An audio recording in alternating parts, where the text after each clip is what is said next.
The first time Claire Whitman called me her fiancé, she was barefoot in my kitchen, wearing one of my old college sweatshirts, holding a mug of coffee like it was evidence in a murder trial. "Just for one weekend," she said. I stared at her over the half-built cabinet door sitting on my workbench, the one I'd been fitting hinges on since 6 in the morning, back when my life still made sense. That's how people end up on daytime court shows. I'm serious, Marcus. She only used my full name when she was about to dismantle something I'd carefully assembled, usually my peace of mind. For the record, I'm Marcus Ellis, 32 years old. I build custom furniture for people who have very strong feelings about walnut grain and the emotional significance of dovetail joints.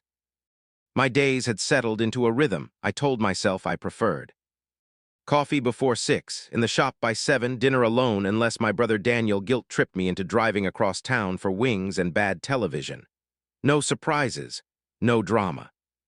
No unexpected women in my kitchen making requests that would look terrible on a legal document. And absolutely, categorically, no more Whitman family events. That last rule wasn't arbitrary. 3 years earlier, I had dated Claire's older sister, Lauren. Lauren was beautiful in the way expensive hotels are beautiful, impressive on arrival, slightly cold once you'd settled in, and quietly designed to make you feel like you weren't quite the right kind of guest. She was charming, sharp, and so constitutionally opposed to honesty that I used to joke she should carry an EpiPen for direct questions. We lasted 11 months. The ending was polished on the outside and quietly humiliating underneath. She told people we wanted different things, which was a diplomatic way of saying she wanted a man with a larger portfolio and a smaller sense of self. I wanted someone who didn't flinch when I asked what she actually thought. The only thing I came away from that relationship genuinely grateful for was Claire. Not kept, that word implies something I didn't intend. Claire had existed in the background of those 11 months, the way younger siblings often do, orbiting the edges of family events. Reading every room she entered like she expected the ceiling to come down. She was sharp and dry and a little guarded, with the particular wariness of someone who had learned early that people were capable of disappointing you on a schedule. After Lauren and I ended with our polite, carefully worded goodbye, Claire and I somehow didn't. We just continued, texting about broken garbage disposals at midnight, arguing about whether buying an air fryer constituted personal growth or avoidance, sending each other photographs of genuinely terrible furniture we found listed online for inexplicable amounts of money. She was 30. A graphic designer who took her craft seriously and her nonsense intake seriously, and had very little patience for people who confused the two. She was the only woman I knew who could tell you your throw pillow choices revealed a deep personal failing and somehow make you feel understood in the process. So when she showed up at my door on a Thursday morning with one eye still wearing yesterday's mascara and a smile that was working very hard to look casual, I noticed the garment bag hanging in her car and said nothing about it. I should have said something about it. "My cousin's wedding is this weekend," she said, wrapping both hands around the mug I'd handed her without being asked. "I remember you threatened to fake the flu." I tried. Mom said she'd come over with soup and a thermometer. "Rookie mistake," I said. "You should have claimed a rash." Claire gave me a look that suggested she found me only mildly useful. "My ex is going to be there." The humor left the room on its own. "Evan?" I asked. She nodded once, which told me she'd already used up most of her words on this subject internally and had nothing left to spend out loud. I'd met Evan Shaw twice. Both times, he had smiled the way men smile when they're used to being the most impressive person present and haven't yet been informed otherwise. He spoke to Claire the way certain people speak to assistants, not unkindly exactly, but with the quiet assumption that her time was less valuable and her opinions more optional. They had been engaged for 6 months before he left her for a colleague, and then, through some feat of social engineering I still didn't fully understand, had managed to convince half her extended family that Claire was the difficult one, that she was too much. In my experience, too much usually meant she noticed things people didn't want noticed and declined to pretend she hadn't. He RSVP'd with a new girlfriend, Claire said. And Mom has been framing the whole weekend as my opportunity to demonstrate to everyone that I'm completely fine and have moved on and am thriving. Are you? I asked. Fine. She lifted her mug and looked at me over the rim with an expression that was doing a lot of heavy lifting. I'm standing barefoot in a man's kitchen at 7:30 in the morning asking him to commit a small but meaningful fraud. You tell me. I should have said no. A reasonable man, a man with functioning self-preservation instincts, would have said, Claire, I care about you, I genuinely do. But walking into a family wedding as your fake fiancé, at an event where my ex-girlfriend will also be present, at a venue almost certainly featuring a seating chart and an open bar and relatives who ask follow-up questions, sounds like the kind of emotional obstacle course that no insurance policy covers and no reasonable person volunteers for. Instead, I noticed that the sleeve of my sweatshirt had slipped down over her fingers. I noticed she was pressing her toes against the kitchen tiles because she'd always complained my floors ran cold, and she always forgot anyway. I noticed she looked embarrassed and determined and somehow braver than the situation deserved, standing there in my kitchen making a request she hated having to make. Why fiancé? I asked. Her eyes moved to the window, just briefly, just long enough. Claire, my mom may have drawn certain conclusions, she said carefully, based on limited evidence. What kind of conclusions? I told her I was seeing someone. You're not. I'm aware of that. She may have extrapolated from that into something slightly more serious. How slightly? Claire winced in a way that answered the question before she did. There may have been a ring emoji involved. I set the cabinet door down. She spoke faster. It was one text, months ago, right after Evan got engaged to his new girlfriend. Mom kept pushing me to bring someone to family dinner, and I panicked. I said I was seeing someone serious. She asked how serious. I sent the emoji sarcastically. Vivian Whitman does not process sarcasm the way most humans do. I'm aware of that, I said. I know, I'm aware that you're aware. She pressed her lips together. She has apparently been telling people, for a while. I rubbed my hand over my face and spent a moment in the quiet of my own kitchen, which until 40 minutes ago had been a very peaceful place. Why me? I asked. Claire opened her mouth, closed it. Looked at her coffee. And something shifted in the room, something I couldn't name but could definitely feel, the way you feel a change in air pressure before weather comes. Claire was very good at deflection, masterful even. Humor was her preferred instrument. If her emotions were a locked door, she generally stood outside it making observations about the wallpaper and declining to try the handle. But something about the morning, the mascara, the garment bag, the ring emoji she'd been carrying for months, seemed to have used up her usual defenses. She looked at me straight. Because you're kind, she said, quietly and without decoration. But you're not soft. Because you know my family well enough that nothing they do will actually surprise you. Because Aunt Marcy is going to say something that borders on actionable after her second glass of wine, and you'll handle it with more grace than I will. Because Evan spent 2 years making me feel like I required management, like I was a project with too many revisions. And you have never once made me feel like I needed to be smaller to fit inside a conversation with you. She stopped, seemed to register what she'd said, cleared her throat.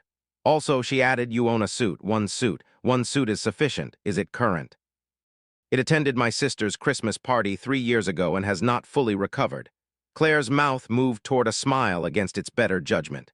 It'll blend in. Weddings are full of haunted suits. I wanted to say yes immediately, which was precisely why I didn't.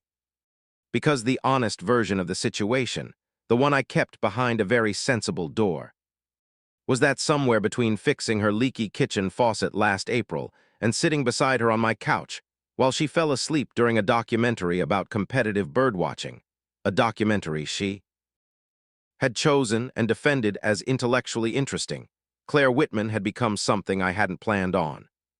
She had become the name I looked for when my phone lit up, the person whose opinion I wanted when I made something I was proud of, the voice that made a difficult day loosen its grip, slightly, reliably, in a way I'd stopped questioning because I didn't love where the questioning led. And that made this complicated. Not because of Lauren, not anymore, but because pretending to be in love with someone you were quietly, carefully, genuinely interested in was not a simple favor. It was the kind of thing that left marks. What does the weekend actually involve? I asked. She exhaled. Her shoulders dropped half an inch, which on Claire was the equivalent of visible relief. Drive up today, rehearsal dinner tonight, wedding tomorrow afternoon. Brunch Sunday before we drive back. You hold my hand when it's useful, you laugh at the right moments, you smile in photographs. You invented a proposal story that doesn't have any structural weaknesses my mother can find and exploit. I build furniture. I can engineer a proposal with load-bearing details. No grand gestures in the story. She pointed at me, understood, no kissing unless I raised my eyebrows. She got there first, unless it's absolutely necessary, define necessary. Color moved up her throat in a way that I stored carefully and said nothing about. Public situations, she said, credibility emergencies. If Evan starts doing the smirk, that's a fairly low bar. That's why I'm establishing it now, before we're in the room and I lose my judgment. And Lauren? I asked.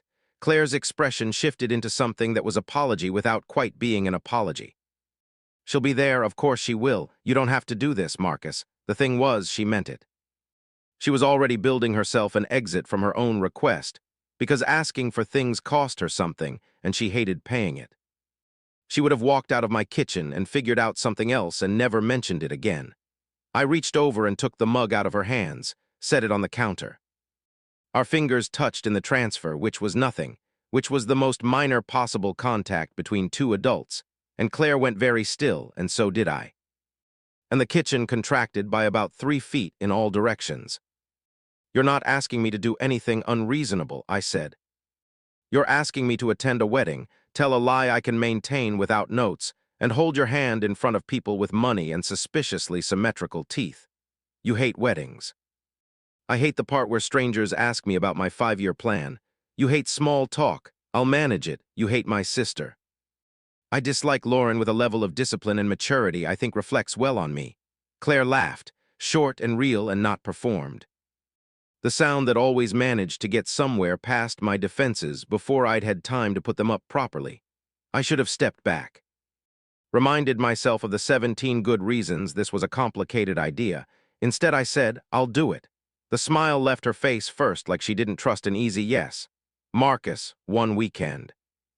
I held up a hand. Fake fiancé, responsible suit, no kissing below a threshold of social emergency. She studied me for a moment, long enough that I wasn't sure what she'd found by the end of it. Then she reached forward and adjusted the collar of my t-shirt. There was nothing wrong with my collar. She did it anyway.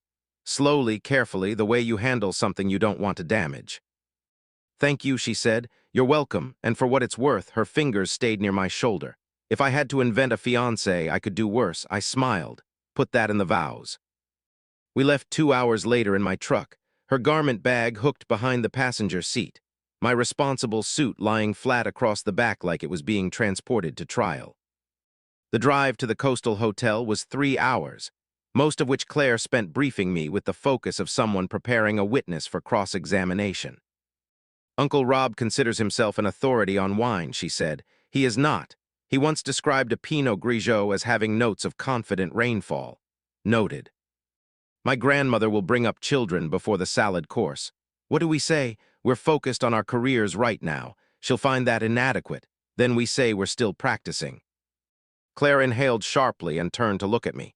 Do not say that to my grandmother. You said we needed to be convincing. I said we needed to be believable. There's a ceiling.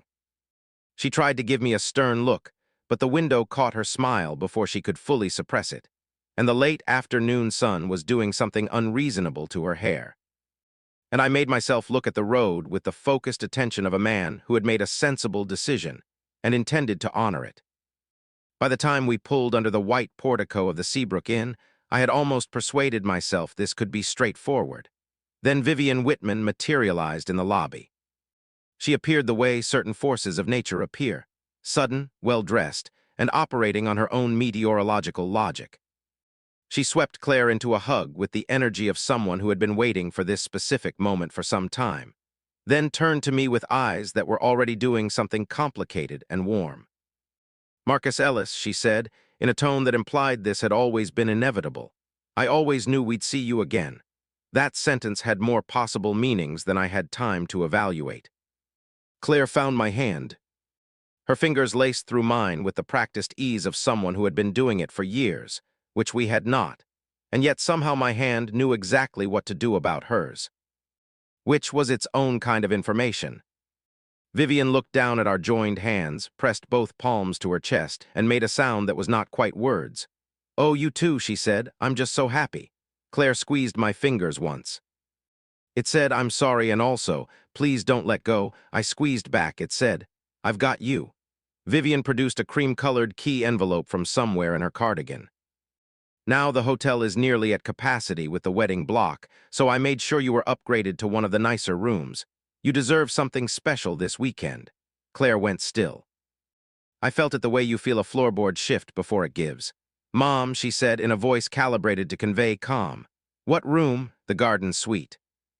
"It's quiet, it's on the garden side, and apparently the bed linens are Egyptian cotton, which I know sounds trivial but isn't." I opened the envelope. One key card, one room number. Claire leaned close enough that I could smell her shampoo and the specific scent of someone mentally revising a plan under pressure. "Mom," she said softly, "please tell me there are 2 beds." Vivian's expression rearranged itself into something approaching delighted bewilderment, as though Claire had asked a question whose premise she couldn't quite follow.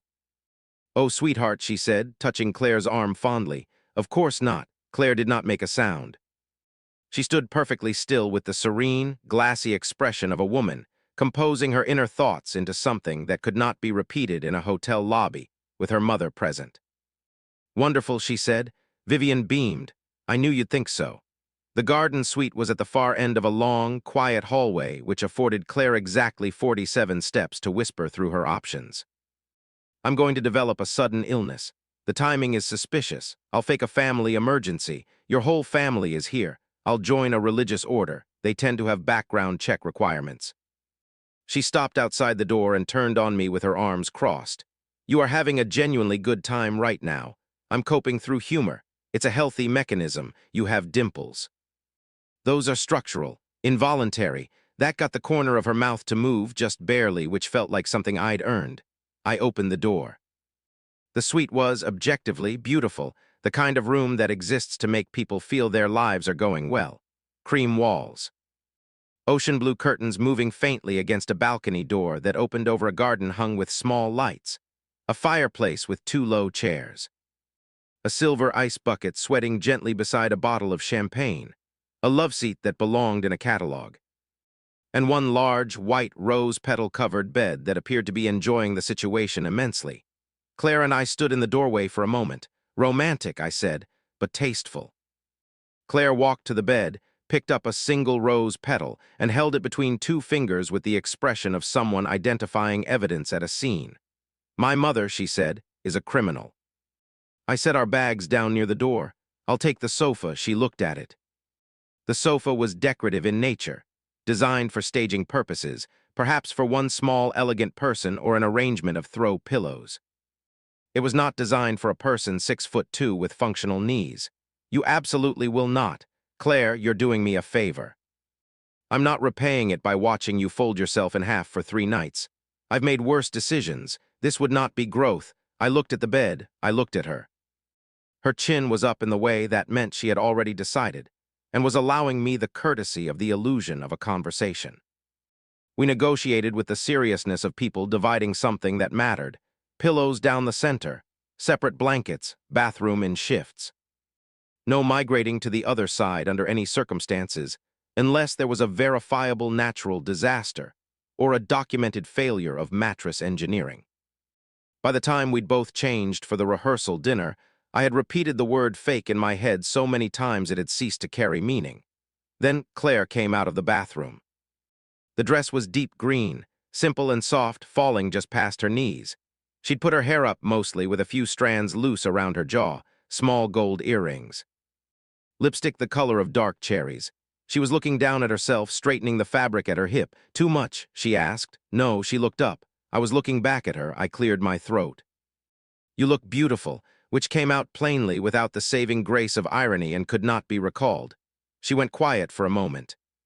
Something moved through her expression that I couldn't fully read. "Oh," she said softly, "thank you." I turned and gave my cufflink more attention than it required. "You clean up reasonably well also," she added from behind me. "Very respectable. The look of a man who files on time and knows where the fire exits are. That's the brand I've been building. She came close. I could see her in my peripheral vision, and then I could feel her reaching for my tie, adjusting it with the careful precision of someone who knew the gesture meant nothing and was doing it anyway. "We need a proposal story," she said. Her voice was steady. Her hands were slower than they needed to be. "Do we need it right now?" I asked. "Aunt Marcy will ask before the first course, and if we hesitate, she will take that as an invitation to investigate." "All right," I proposed in my workshop. Her fingers paused on my tie. "Did you?" she said. "I made you a box, small one, cherry wood. Ring was inside it." Her hands went still. She swallowed. "That's actually, I'm a craftsman," I said. "We commit to the bit." "What kind of wood did you say?" "Cherry. Warm, takes time to work properly, looks better as it ages." She went quiet. I felt her looking at me. "That better not be a metaphor," she said, voice quieter now. "It can be if it fits." She didn't answer right away. Her hand rested flat against my chest for 1 second, then two, and my heartbeat chose that particular moment to make itself known, loud and obvious as a knocked-over chair. Claire felt it. I was certain she felt it. Her eyes came up to mine, then she stepped back. "We should go before I reconsider everything," she said. I offered my arm. "Fiancé." She slid her hand into the crook of my elbow. "Temporary fiancé. We can workshop the specifics." The rehearsal dinner occupied a private room that looked out over the water. Candlelight, crystal. The particular low hum of a gathering where everyone knows each other just well enough to have opinions. Relatives who had heard the news turned toward us as we entered with the coordinated attention of people who had been waiting for exactly this. Lauren saw me first. She was standing near the bar in silver and surprise, and she had a moment, just one, where her expression did something genuine before it rearranged itself into something more managed. Her eyes moved from my face to Claire's hand resting in the crook of my arm, and her smile sharpened in a way only someone paying attention would notice. "Marcus," she said, "I didn't know you'd be here." "Life keeps moving," I said. "Nice to see you, Lauren." Claire leaned into me, unhurried, natural. "Isn't it funny," she said pleasantly, "how things work out?" Lauren kissed the air near Claire's cheek with gracious insincerity. "I had no idea you two were together. How long has it been?" "Long enough to be sure about it," Claire said. I covered her hand with mine against my arm. Best things tend to develop quietly. Lauren looked at where our hands met. I didn't allow myself to feel satisfied. Much. Then Evan appeared with a woman from his firm. A poised brunette named Sloane, who seemed genuinely pleasant and entirely unaware that the man next to her had the emotional architecture of a toll booth. He took in the situation with the quick calculus of a man reassessing where he stood in a room. "Claire," he said, with a smile that was working slightly too hard. "Congratulations. Engaged." That's a big step. His eyes moved to me in the way people assess something they're trying to decide is a threat or just an inconvenience. Claire had gone very slightly rigid beside me, a stillness that only someone paying close attention would catch. I felt her about to recalibrate, about to reach for the version of herself that knew how to be smaller and less expensive in these rooms. Before she could, very brave of me, I said pleasantly, looking at Evan, or reckless depending on who you ask. Claire glanced up at me, her eyes were bright. "Both, probably," she said. Evan produced a short, performative laugh. "Well, you always did take on complicated projects, Claire." I waited. I had seen her navigate this particular tone before, that way certain people had of making your accomplishments sound like symptoms. I waited to see if she'd absorb it. She didn't. She turned toward me, brushed at my lapel with 2 fingers, slowly, deliberately, removing lint that wasn't there. "Actually," she said, "this one feels easy," and that undid something in me. Not manufactured, not careful, just true, offered sideways, aimed in my direction. Dinner seated us between her grandmother and Uncle Rob, who held court over the wine selection with the confidence of a man who believed very strongly in his own palate and had never been meaningfully contradicted. Claire pressed her knee against mine under the table every time he invented a new tasting note, which was often. By the time dessert arrived, the accumulated pressure of her knee against mine had begun to function as a private language. "So," Aunt Marcy said, leaning forward with the focused energy of someone who had been waiting patiently for her turn. "How did he propose?" Claire looked at me. I looked at her. For once, neither of us scrambled. He made me something, Claire said. A box, I added, small, for the ring. In his workshop, she continued. I thought he was just showing me a piece he'd finished. Technically, I was, I said. He handed it to me, this little cherrywood box, she said, and inside was the ring. Her grandmother leaned forward. What did he say?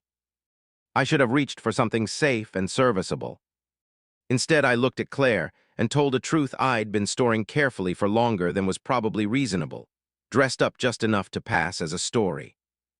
I said I loved the way she notices things other people decide aren't worth noticing, I said. I said she makes every room more precise, more honest. I said that if she'd let me, I wanted to spend a significant amount of time trying to be someone she trusted with the parts of herself she usually keeps locked up. The table went quiet. Claire had stopped breathing. I'd noticed that in my peripheral vision before I finished speaking and hadn't been able to stop.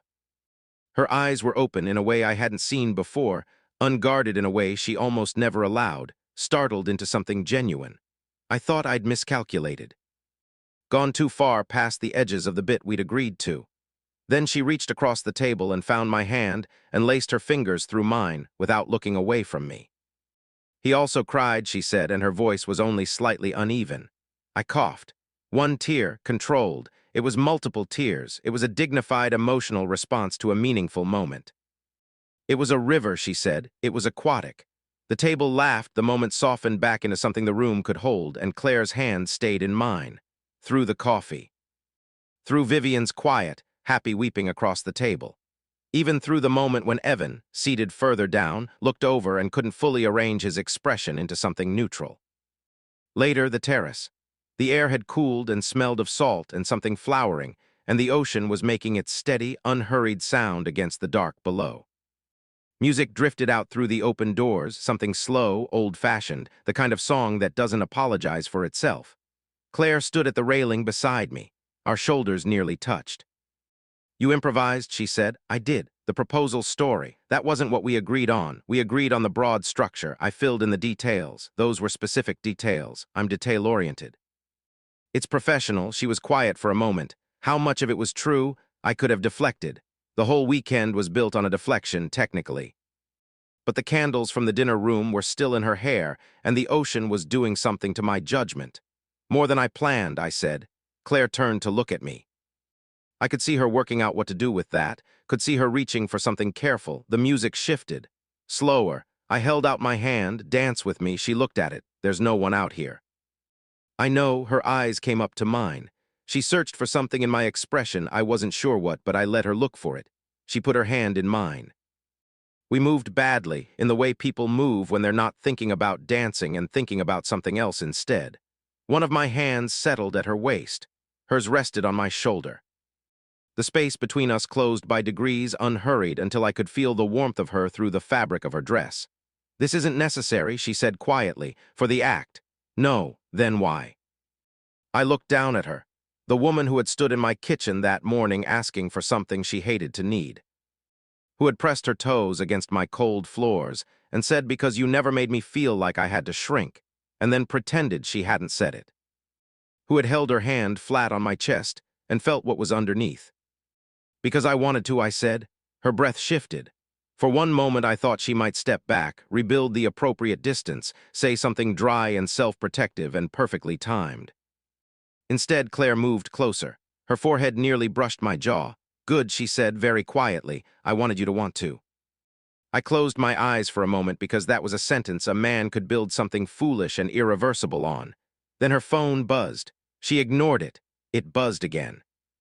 She pulled back just far enough to check the screen, and I watched her expression cross through several things in quick succession. What is it? I asked. She turned the phone so I could see. A text from Vivian. Don't stay out too late, love birds. Hair and makeup starts early. Also, Lauren has asked if you'd all have breakfast together tomorrow morning. Isn't that lovely? Claire stared at the screen. I'd rather eat glass, she said.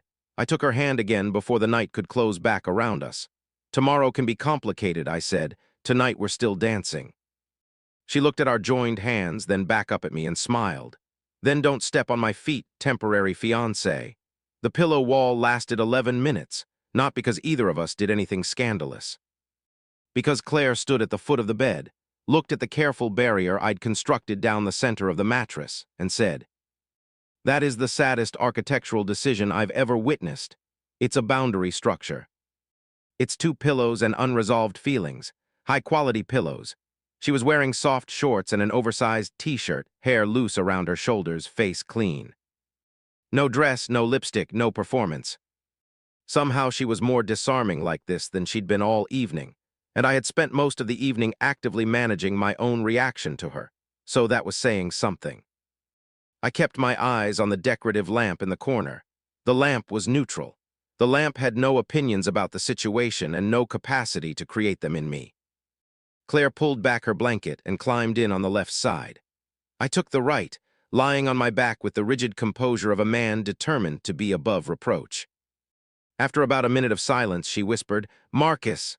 "Yes, are you breathing like that deliberately?" "Like what?" "Like you're trying to diffuse something. I'm being respectful." A pause.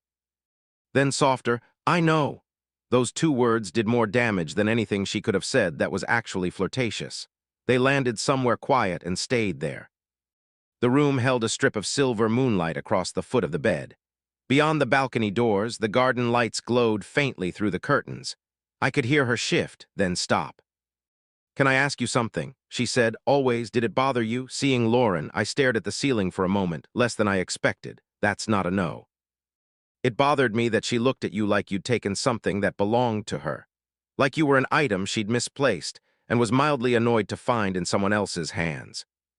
Claire made a small, humorless sound. Lauren has always operated on the assumption that the people in her orbit exist in relation to her. It took me a long time to understand that wasn't a fact about me. It was just a fact about her. I turned my head on the pillow. Her face was in shadow, but I could make out the curve of her cheek, the stillness in her expression. "She hurt you too," I said, "not the way she hurt me. Differently." Claire was quiet long enough that I thought she'd decided to move on. "When we were kids," she said finally, "Lauren was the sun. Everybody arranged themselves around her. She was beautiful and confident, and the room changed when she entered it, and I was 12 years old watching all of that and learning to be something else. Something easier, useful, funny. Low maintenance. If I wanted less, nobody could accuse me of wanting too much. I didn't say anything.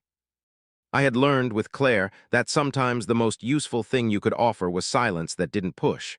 And Evan," I said, when she'd been quiet a moment. "At first he seemed to like it," she said. "The self-sufficiency.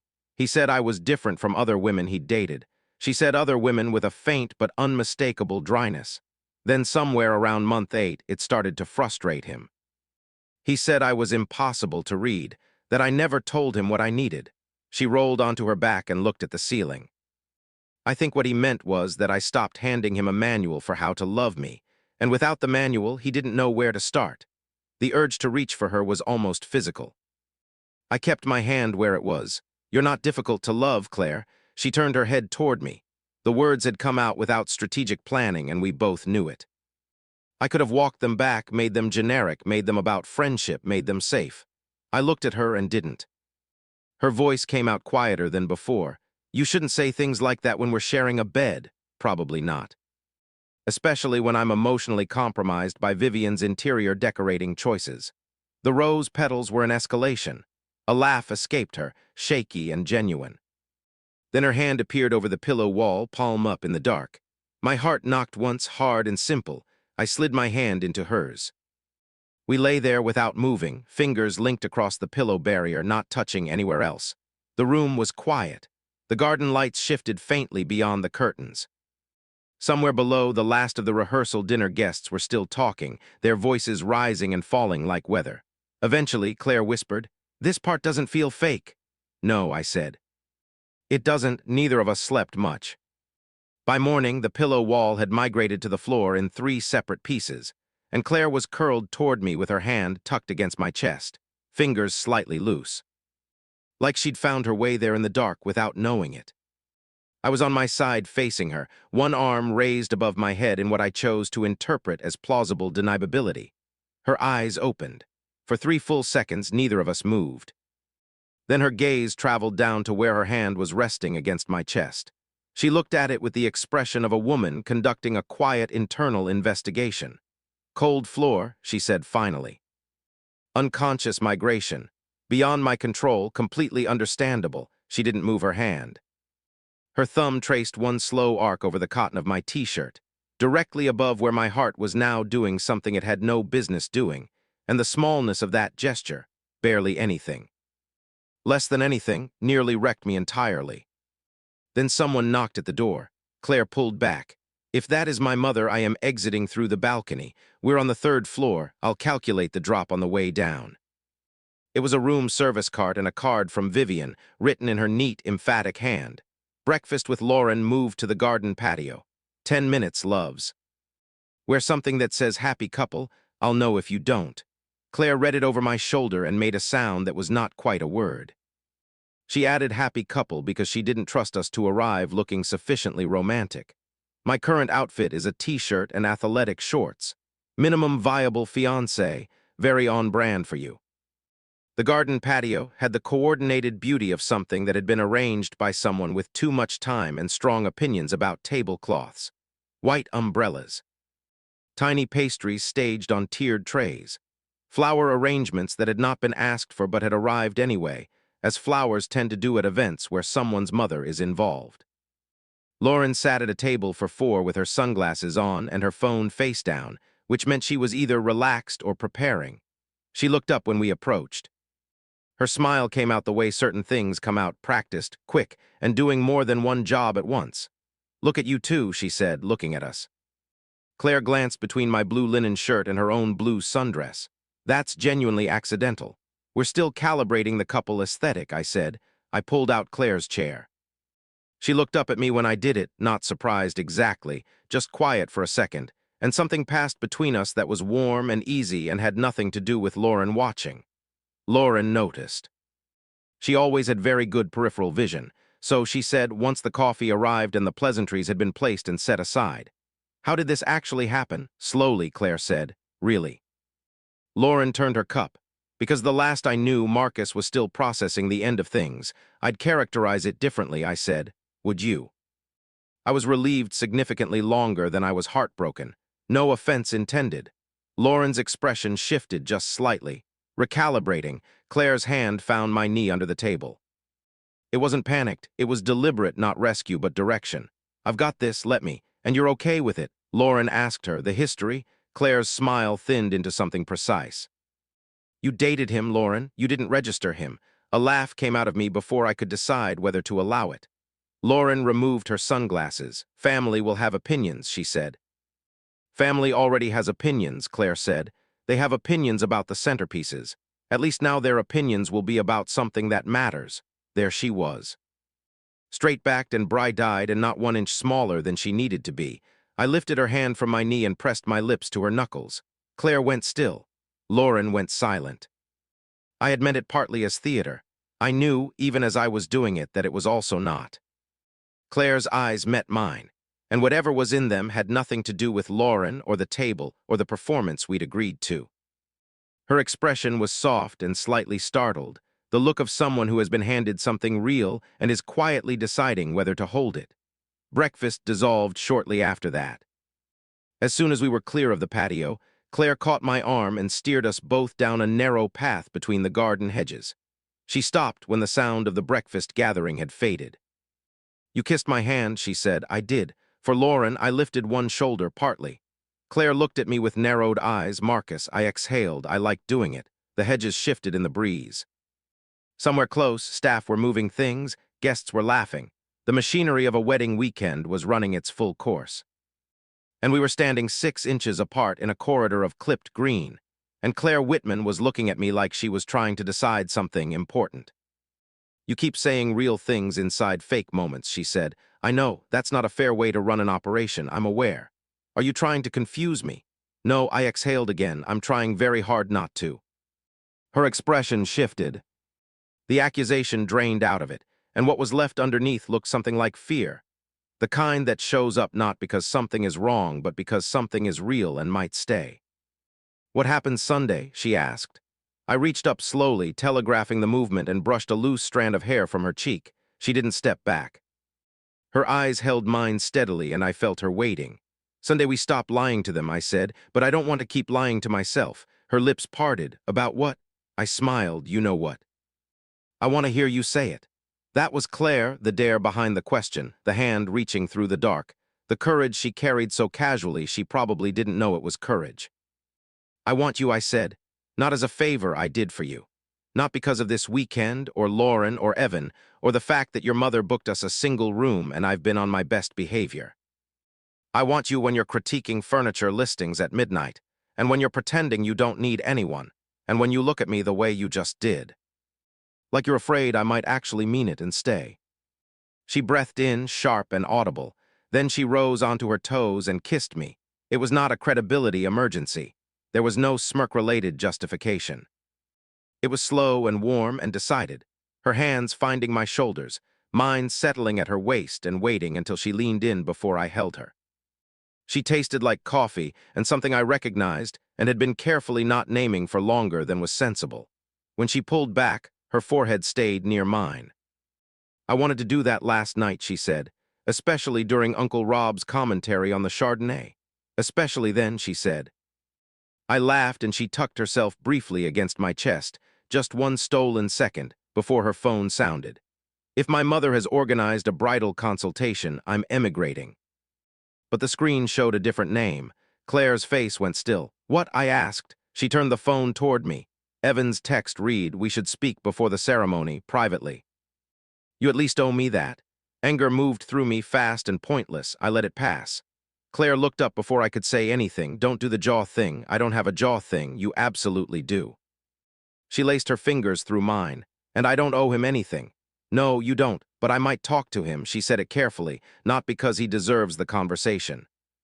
Because I want to stop flinching when his name comes up. I want to be done with it. Actually done, not just avoiding done. I studied her face. She was resolved in the way she was always resolved, quietly, with her shoulders back and her chin up and no fanfare. Then I'll be close by, I said, in case you want me. She smiled, small and certain. I want you close by even when there's nothing to rescue me from. That was not a small thing to say. She knew it, and so did I. I kissed her once more, soft and brief, a period at the end of something, and then we went to find Evan Shaw. He was waiting beside the hotel's side garden, where the hedges were tall enough to create the impression of privacy without quite delivering it. Claire had changed into her bridesmaid dress for the ceremony, pale blue silk, that moved when she walked, and made her look like something I had absolutely no intention of being casual about. Her hair was swept up, her shoulders bare, her posture the particular kind of straight that meant she had made a decision and was standing inside it. Evan, in a well-cut navy suit, and the practiced expression of a man who had rehearsed his sincerity, looked like a person who had spent the morning reminding himself that he was the reasonable one in this story. I positioned myself near the fountain, close enough, far enough. I couldn't catch every word, I caught enough. I just think this seems very sudden, Evan said. Claire stood with her arms folded, relaxed in her posture but completely unbudging. You reached out to me privately before my cousin's wedding to share your timeline concerns. I'm worried about you. You're curious about whether I'm still the version of me that could be unsettled by you. There's a difference. My jaw did the thing. I made a conscious effort. Evan glanced in my direction. His expression was doing something careful. Him, he said. Claire, she looked over then. Our eyes met across the distance. I didn't move toward her, didn't signal anything. Just stood there and let her see me seeing her unhurried, present, entirely in her corner. When she turned back to Evan, her voice was level. Yes, him, you expect me to believe this is serious. I don't expect you to believe anything, she said. That's one of the genuinely nice things about not being in your life anymore. Evan's composure developed a hairline crack. You used to be more open, he said. Claire tilted her head. I used to be more optimistic that you'd become someone worth being open with. That one landed. I saw it land. He said something I couldn't hear. She listened without changing her expression, then shook her head once. I don't wish you anything bad, Evan. I also don't miss you, and I'm not destabilized by the fact that you're uncomfortable. Those can both be true simultaneously. Then she walked away, not quickly. Not toward me in a straight dramatic line. Just away from him, at her own pace, in her bridesmaid dress, in the late morning sun. I had never found composure particularly attractive before. I was reassessing that. When she reached me, I offered my hand. Did I stay far enough away? I asked, perfectly placed. You were extraordinary, I was honest. It felt almost identical. She took my hand, and I noticed it was trembling slightly now that the performance was over. I pulled her gently around the bend of the walkway, where a wall of climbing roses blocked us from the main lawn. She exhaled there, finally, long and complete. I thought I'd feel like I'd won something, she admitted. Mostly I feel like I need a very long nap. I can arrange the nap. The pastry will require some negotiation with the timing. She laughed, quiet and a little unsteady. I brushed my thumb over her knuckles. I'm proud of you, I said. Her eyes came up to mine, and for once the guard was all the way down, just Claire, surprised and a little moved and not hiding it. That means more than I'd like it to, she said. Good, I said. I like meaning things to you. She stepped closer, the silk of her dress brushing against my suit. My hand moved to her waist. The wedding's in an hour, she murmured. I know. My makeup is extremely professional and probably irreplaceable. Likely, I agreed. She looked at my mouth. Risk level, moderate to severe, worth it, catastrophically. She smiled, and I kissed her anyway, softly at first because she had been brave and deserved gentle, and then less softly because her hands found my lapels, and she had absolutely no intention of letting me maintain any kind of nobility about it. When we broke apart, her lipstick was miraculously intact. I was not. She straightened my tie with slightly unsteady fingers. You look very pleased with yourself. I'm experiencing relief with good posture. Come on. She slid her hand into mine. We have vows to witness and relatives to survive. The ceremony took place on the hotel lawn facing the ocean. White chairs, pale pink flowers, a string quartet that was doing its best against the coastal wind. The bride was radiant in the specific way brides are radiant, like joy had decided to become visible. Claire walked down the aisle ahead of the wedding party, bouquet in both hands, eyes forward, chin up. And then, at the second row, she found me. Her gaze landed on mine and she smiled, not the family smile, not the performance smile. Mine, the one that reached everywhere. I felt it like something settling into place. During the vows, I made a genuine effort to focus on the actual couple getting married. I did try. The groom said he chose to love her not only on the bright days, but on the ordinary ones. The unremarkable Tuesdays, the mornings when neither of them was their best self. I looked at Claire across the aisle. She was already looking at me. The reception moved inside under chandeliers and white garlands, dinner and speeches, and the gradually loosening atmosphere of a room full of people who had been drinking champagne since 4 o'clock. Uncle Rob compared marriage to a robust Merlot with favorable tax implications. Claire's shoulder shook against mine. Then Vivian rose from her seat. Oh no, Claire breathed. Vivian tapped her glass with the confidence of a woman who had been composing this speech, since approximately the engagement emoji arrived. Before we move to dancing, she said, there's something I want to say. My niece is married. My family is together. And my Claire, she looked at us, eyes already bright, has finally found someone who looks at her the way she has always deserved to be looked at. Claire had gone slightly pale. Vivian turned to me. Marcus, welcome back to this family in the most unexpected and wonderful way possible. Applause rose around the room. Lauren's hand moved against her champagne glass. Evan stared at the centerpiece. Claire's fingers found mine under the table. Breathe, I said quietly. I'm going to need a moment, she said. You have approximately 4 seconds before your grandmother proposes a toast. Claire laughed, small and pressed shut, and laced her fingers through mine. Vivian raised her glass, to love finding its way. Everyone raised theirs, including Lauren, whose expression suggested she'd found the evening more complicated than anticipated. Claire lifted her glass, then set it down. Then she stood up. Marcus, she said quietly. Come with me. She didn't stop until we reached the quiet corridor outside the ballroom, where the music was reduced to a murmur, and the air felt like it had been let in from somewhere real. Then she turned to me, and everything she'd been holding steady all weekend was visible. This went past what I planned, she said. Yes, my mother is making anniversary toasts for a fake engagement. That's accurate. My grandmother has asked me whether we prefer June or September. Also accurate. Claire pressed both hands over her face, and the worst part, she stopped, dropped her hands. Looked at me. The worst part is that I don't want it to be fake. My heart did something uncomplicated and decisive. She pressed on before I could speak. I know that's difficult. I know the logistics are strange.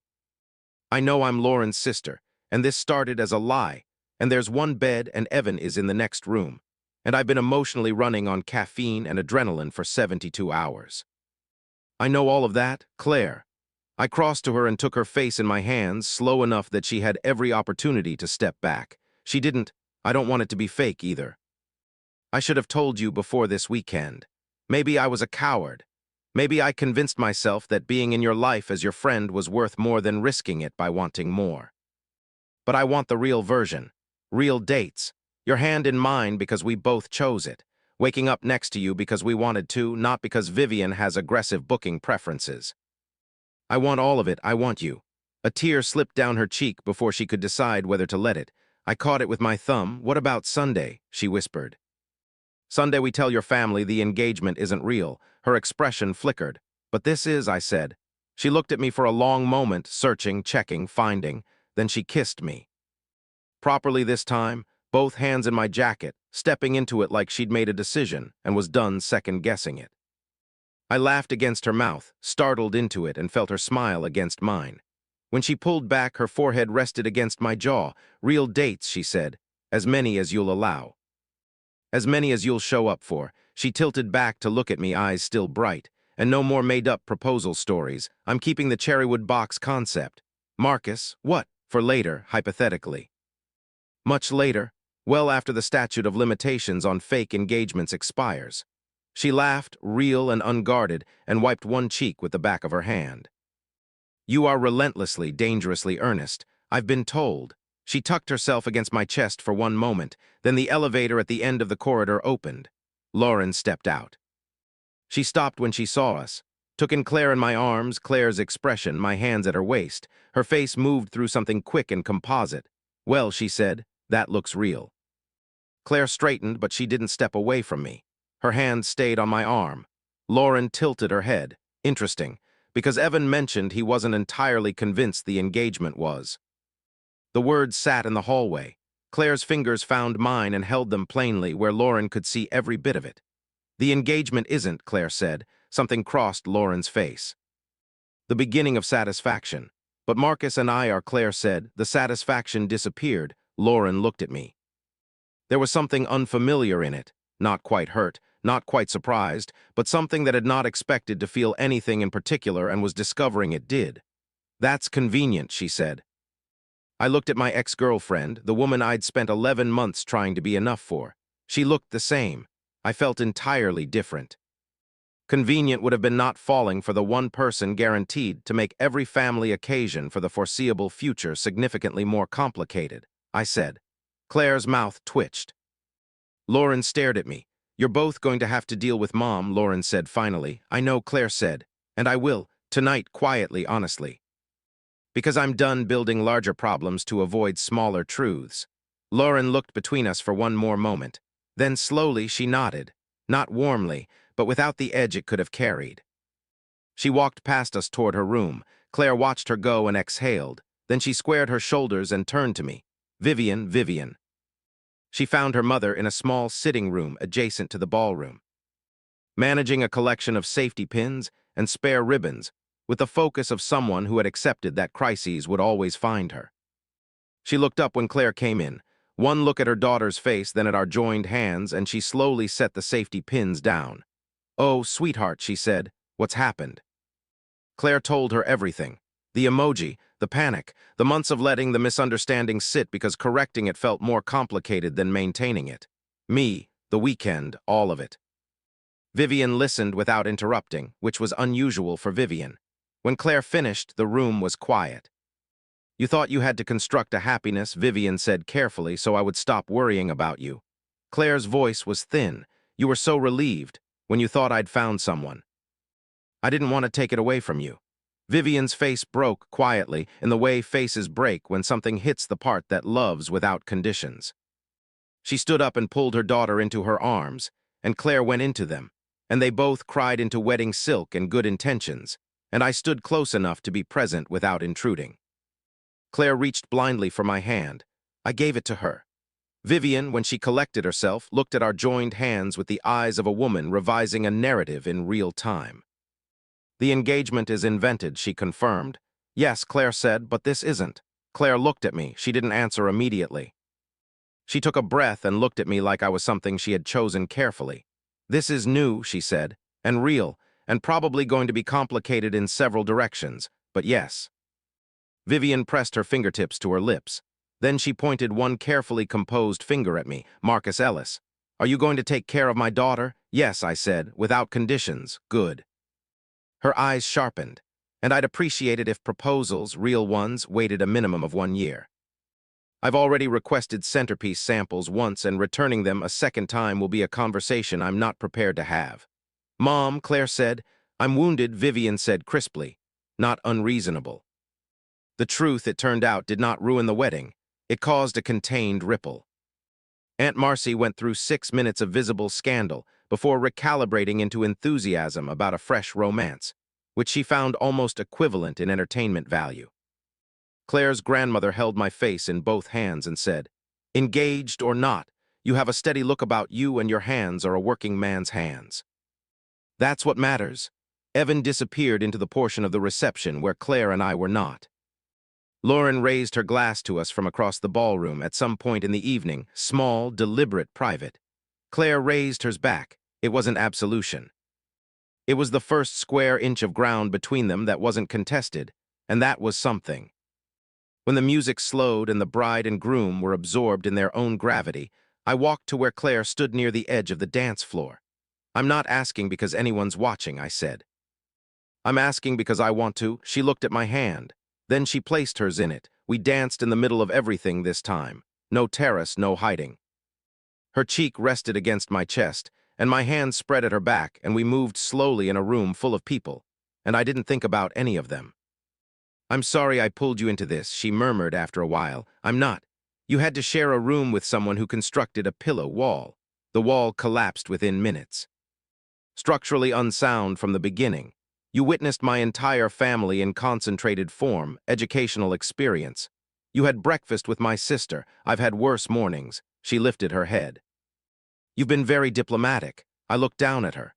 Claire Whitman, barefoot in my kitchen 3 days ago, holding evidence, asking me to commit minor fraud. I looked at her now in pale blue silk, chin tilted up with the ocean outside and her family around us and everything complicated and untangled and ours. I love you, I said. She went very still. Then her eyes went bright and her smile came in slowly, like something she was letting herself have. I love you too, she said, which is inconvenient in approximately 12 different ways. I build things out of difficult materials. Inconvenient is fine. She laughed and tucked herself back against me, and I held her, and from across the room Uncle Rob was already describing the moment as romantically tannic, which Claire would explain to me later was his attempt at Titanic, which had occurred to no one else as appropriate but which we agreed, privately, was the best possible ending to the weekend. By Sunday morning, the garden suite had stopped feeling like a problem. The pillow wall remained on the floor where it had landed. We'd slept close, her head on my shoulder, my arm around her waist, neither of us pretending we'd gotten there accidentally. When the morning light came through the curtains, she was already awake, looking at the ceiling, which meant she was thinking. Real breakfast, she said, obviously, real coffee, non-negotiable. Real everything, I kissed her forehead. As real as cherrywood, she smiled against my shoulder. That metaphor is earning its keep. 6 months later, there was a small cherrywood box on the corner of Claire's desk. Not a ring box, not yet. It held a spare key, a fortune from a cookie at a dim sum place on our 3rd date, and a dried flower she'd pressed from some arrangement at a farmer's market I'd made her walk through in the rain. She'd rolled her eyes when I gave it to her. Then she cried for 4 minutes and told me I was conducting emotional sabotage without a license. I pleaded guilty on all counts.